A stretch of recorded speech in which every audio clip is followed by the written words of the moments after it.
All right. Hey, everyone. I am here with Leanne Constantine. Hi, Leanne. Hi. Hi, and you are the broker owner of Constantine Turner Real Estate out of Nashville. So thank you for coming on today. Well, thank you for having me. I'm delighted to be here.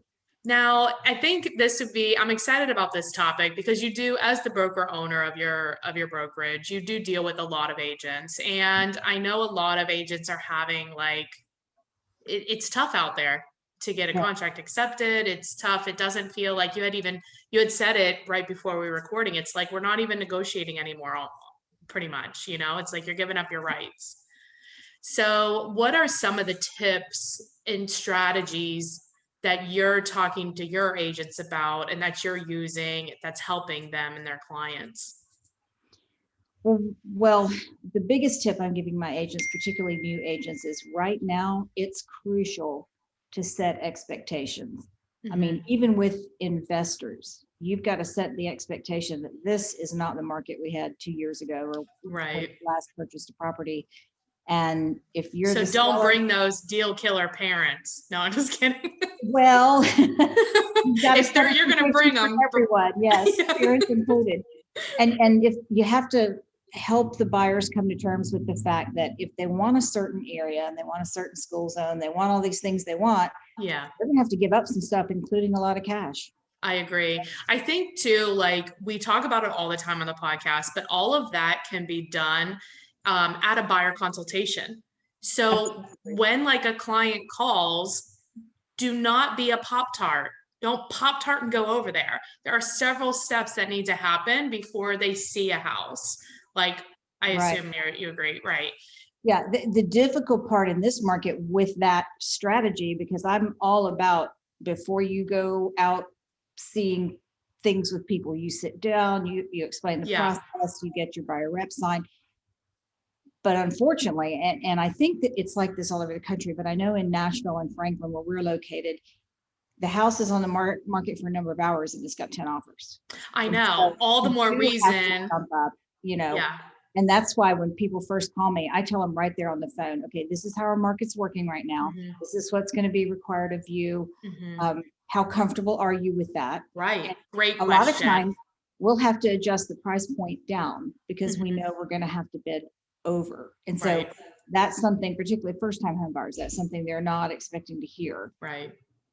No, I like that question though. Like, here's what's going on in the market. Are you prepared to compete right now? Like, are you prepared to work within those boundaries? Because if you're not, like, and I mean, I know that houses are going in an hour or less, a minute, but it's too bad because you're not prepared to buy yet. Because I mean, what has happened between the time you saw it and you know what I mean? Like, they will rarely ever buy that house that you Pop Tart up and see. Right. We're writing twice as many offers or three times as many Yeah, offers for 10 the times. same level of Yeah, paycheck. So yeah, it's a little bit challenging. exactly. So step one, use the buyer consultation to tell them what the market is like and to help them understand what they're going to be experiencing. Yeah, and you need to read your buyers because they may have all the financial wherewithal to do this, Hmm. but there's a big emotional toll, Right. and some people are better prepared to lose out than Yes. other people. Right. And so I think evaluating how upsetting it's going to be to them Yep. and determining how you're going to then deal with that psychology because Right. we have to be a lot more empathetic, understanding, tenderhearted, Hmm. all those things we are anyway because we work with people, but it's a greater challenge now, I think. Yeah. Yeah, I agree. I definitely agree. Okay, what's your second tip? Well, my second tip is in dealing with your sellers. Okay. A lot of sellers out there are all about the money. Oh, I don't want to do a private sale because I want to get multiple offers and all this stuff. And so Yeah. my first question when I go on a listing appointment is, what are your expectations from this experience? Do you Right. want to do Oh, the that's a whole great multiple offer question. thing? So you Hmm. can tell your neighbors, oh, we were on the market 2 days. We had 27 offers and it went for 100,000 over list. If that's the experience you want, then your house is going to have to look a little better.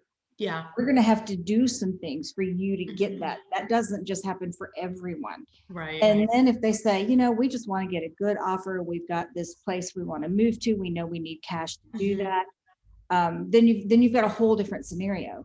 Right. But I think it's important to understand the seller's expectations. And then again, of course, to kind of put those in a realistic zone, because there are some people that swear the house down the street sold for 100,000 over list and their house should too. And it shouldn't, because it doesn't look as good. It's not the same house. So I think that's excellent advice. And I know that more often agents are doing seller consultations and not buyer consultations, right? So like, I think this does come up. But and this maybe is like a little bonus strategy.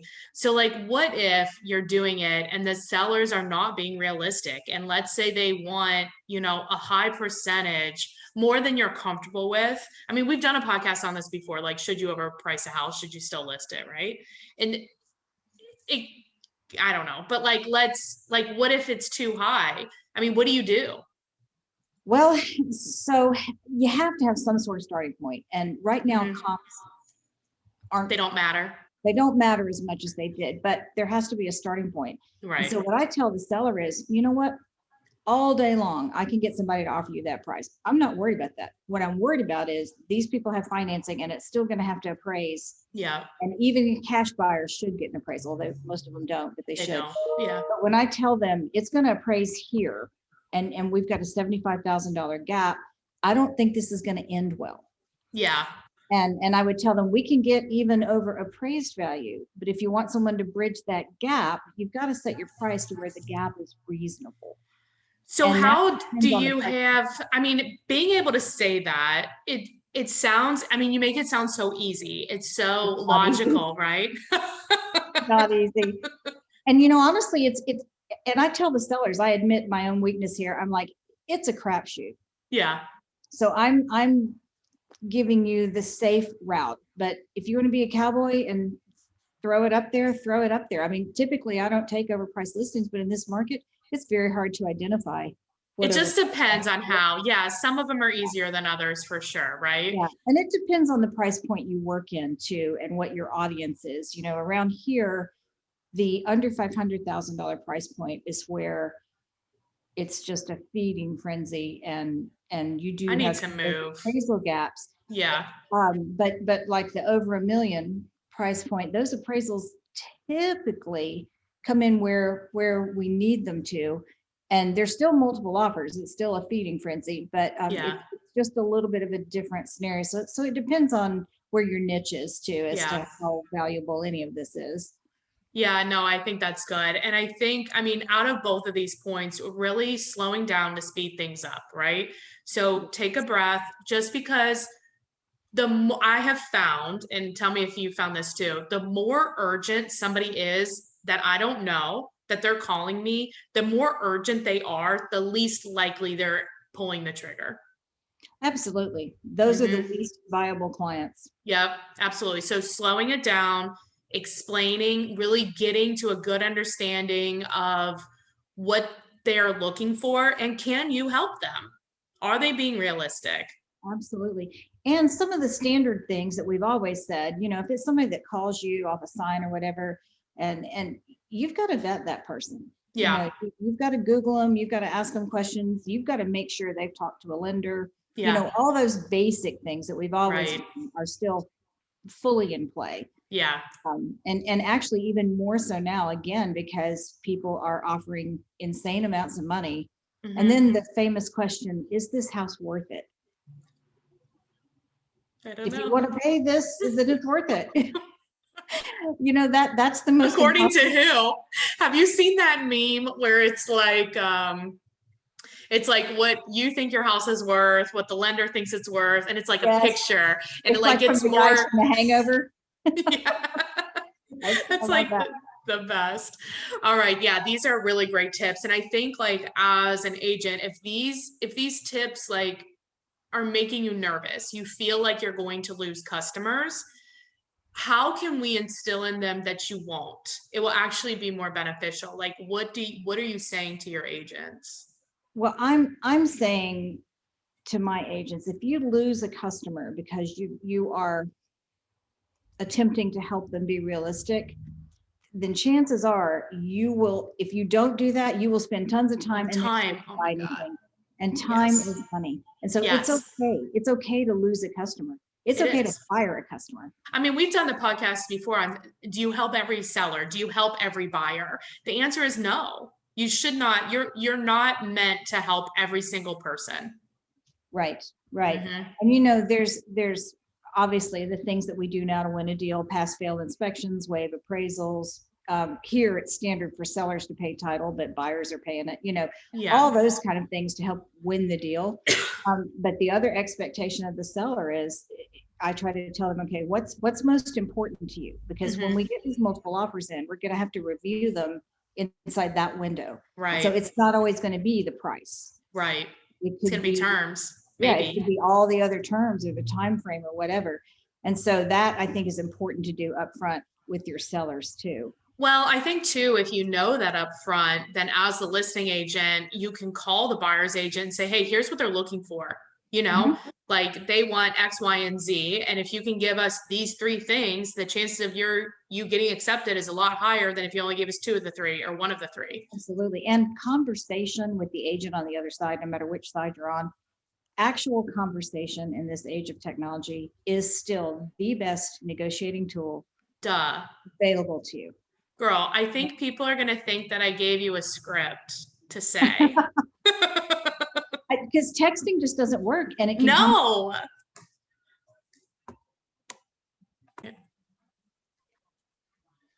Yeah, agreed. Texting does not work. Well, and one of the other things that I've tried to tell my agents in terms of negotiation,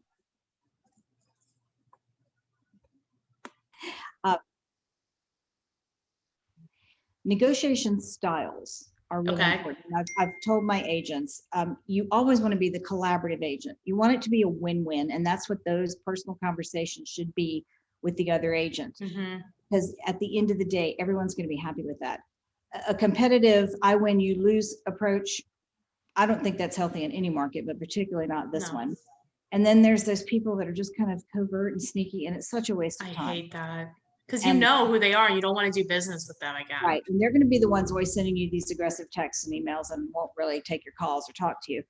But those, all of those concepts are negotiation skills, in my opinion. Well, I think what you say is absolutely true, and it makes me think of another point. So a lot of agents, the problem is most agents do less than like 10 deals a year. We'll just say, or less than 5, or whatever the average is. Right. Do you know exactly what it is now?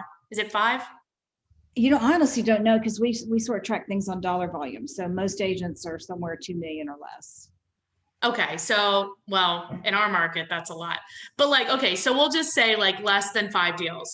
Sure. Well, if that one client that you're working with represents 20% of your annual income, one of 5, then it's very difficult to get out of the way. And our job as real estate agents is the buyer wants to buy, the seller wants to sell, and we're there to help facilitate the transaction. Right. And get them together. Yes. Yeah. And that requires your emotional drama to be out of the transaction. Absolutely. But if it's 20% of your annual income, it's almost impossible not to have emotional drama. Well, that's true. But that client is 20% of your annual income, regardless of what they buy. And they will be more appreciative and respectful of you if you say, don't buy this. Yeah. Or don't accept these terms. This is not in your best interest. We will find you something else. Or just like asking them questions like, okay, you had told me that you wanted, these terms. Now this contract may be a lower price, but it gives you those terms. What are those terms worth to you? And just like asking them questions to help them come to the realization that yes or no, this is it, but it's like you're consulting, right? Yes. Mm-hmm. And it's not always going to go well. I mean, people. What do you mean, Leanne? I know it rarely happens to me, but people think they want a certain thing. Yeah. And then when the reality happens, it's not really what they wanted. So, you've done your part. You've set the expectation, whether or not they take it to heart, Well, there's and nothing you asking can do about that. questions and stuff like that, right? So like we have like a whole list of questions for buyers and for sellers because it's a lot of people don't know what they want. It's because they haven't been either in this situation ever or in a long time. And it's very difficult if you've never done something to know exactly what you want, right? That's everybody. I mean, people Right. say buyers are liars.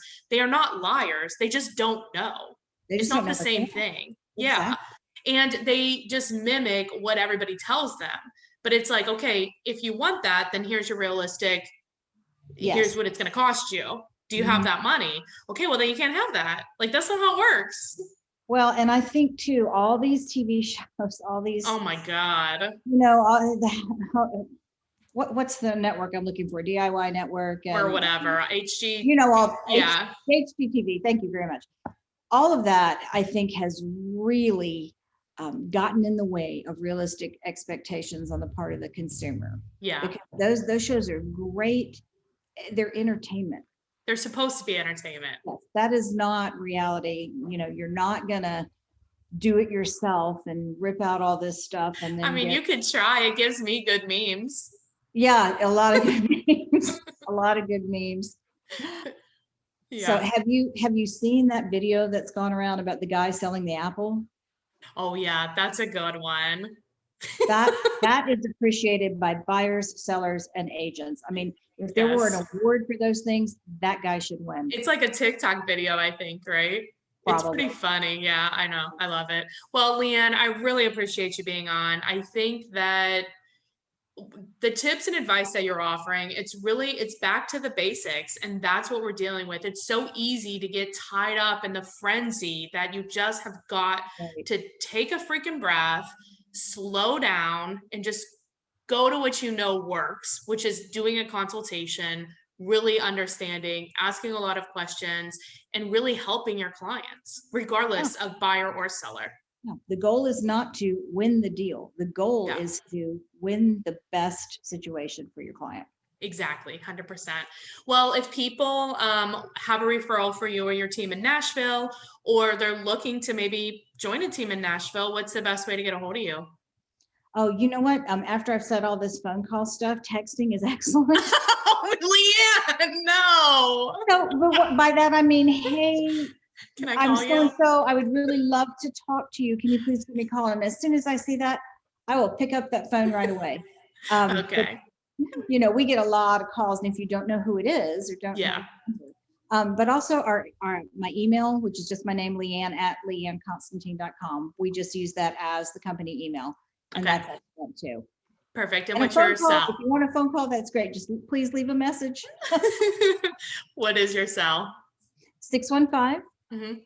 519 2064. And then the office number, which I also get those messages, 615 829 2552. Awesome. Well, thank you for being on. Thank you, Jen. I really enjoyed it. Good. Have a good